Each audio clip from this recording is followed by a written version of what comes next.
Ladies and gentlemen, welcome back to CampAvto, the channel where we look at vehicles that make modern crossovers nervous and slightly insecure.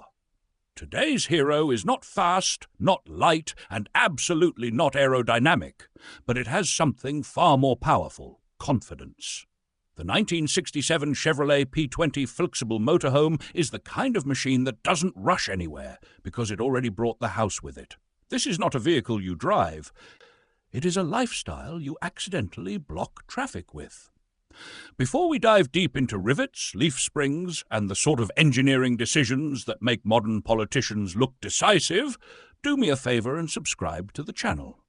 It helps us keep telling stories about vehicles that look like they survived 3 economic crises, 2 fashion disasters, and at least 1 argument with a park ranger.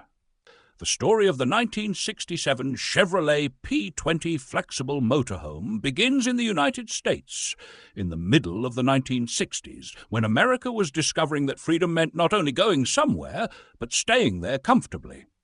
Chevrolet supplied the foundation in the form of its P-Series forward-control truck chassis, while the living quarters were created by Flxible Southern, a division of the Flxible Company operating out of Evergreen, Alabama. Flxible itself was a legendary American coach builder with roots going back to the early 20th century, best known for buses and commercial coaches rather than leisure vehicles. In 1964, Flxible acquired Southern Coach Manufacturing, and that acquisition opened the door to smaller specialty vehicles, including motorhomes like this one. The precise identities of the designers behind the P20 Flxible Motorhome remain undocumented, which was entirely normal for coach-built vehicles of the era. This was not a world of celebrity designers. It was a world of clipboards, slide rules, and men who believed aluminum panels should be thick enough to survive an argument. Engineering guidance came from Flxible's historic Ohio headquarters, while Southern Coach adapted that experience to lighter-duty Chevrolet platforms. The result was a motorhome that felt more like a scaled-down bus than a glorified camper. The market context of the late 1960s is essential to understanding why this vehicle exists at all.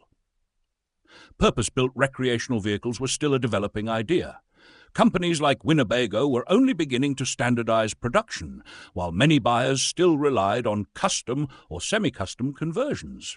The Chevrolet P-Series chassis, including the P10, P20, and P30, was designed for delivery vans, step vans, and specialized commercial bodies. The P20 designation indicated a 3/4-ton class, offering a compromise between payload capacity and drivability. For coach builders, it was a reliable, widely supported platform that could handle serious weight without the cost of a full heavy truck chassis. Flxible Southern positioned its motorhome squarely between commercial durability and emerging leisure comfort. The target audience was not the casual weekend camper, but families and long-distance travelers who wanted independence from motels and tent poles without stepping up to massive bus conversions. Production numbers were never formally published because these vehicles were built to order. Each unit could differ in layout and equipment, making mass accounting difficult.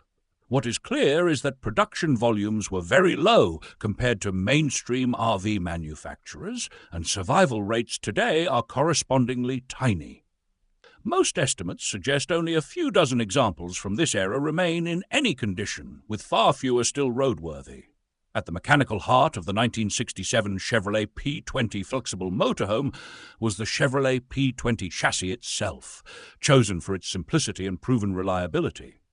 Engine options varied, but RV buyers typically favored more powerful gasoline units.